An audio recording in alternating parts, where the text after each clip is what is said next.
we go to verse 2. Verse 2 of 11, Hebrews 11, verse 2 says that it was by faith that the elders obtained a good testimony, right? And that's just an example for us. We all are here to obtain a good testimony. When we all went to secondary school, they gave us testimonials. It was part of our requirement. I don't know if they still do it today.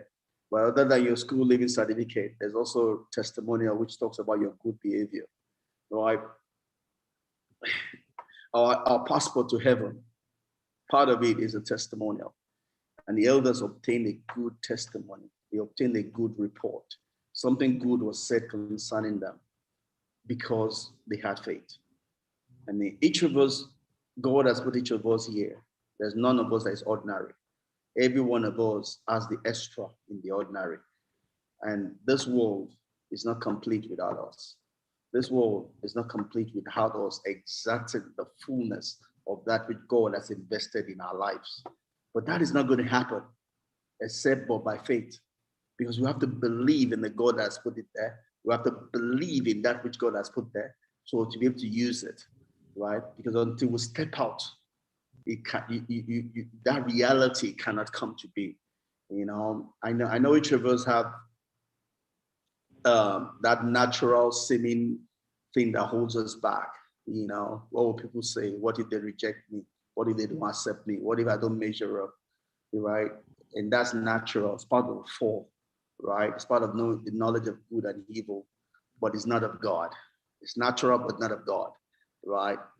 God believes in his investment in our lives. And when it comes to that place of believing in that investment also, right? And that's what God does. For children, parents are supposed to be builders in children, right? That's why the Bible says that train up a child according to the bending, according to the leading, according to the direction that you see in that life.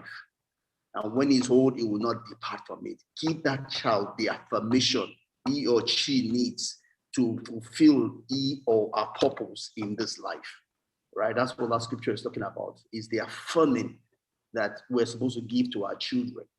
Because, each of us comes here empty, right? By God's ordination, nobody comes here knowing anything. We all come here empty. The only thing we come with is our destiny, right?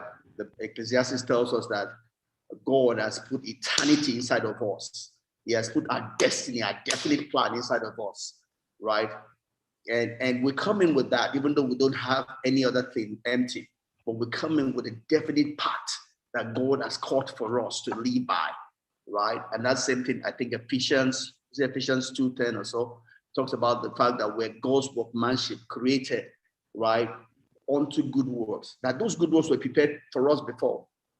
God is not just giving us work to do when we came on the scene. He prepared it before we came on the scene and fashioned us to be able to fulfill those good work. So we're shaped to fulfill that good work that God has prepared us to come here to do. But it's not going to happen except by faith, except we believe in a God that has given it to us and believe in what he has given to us. And God help us all.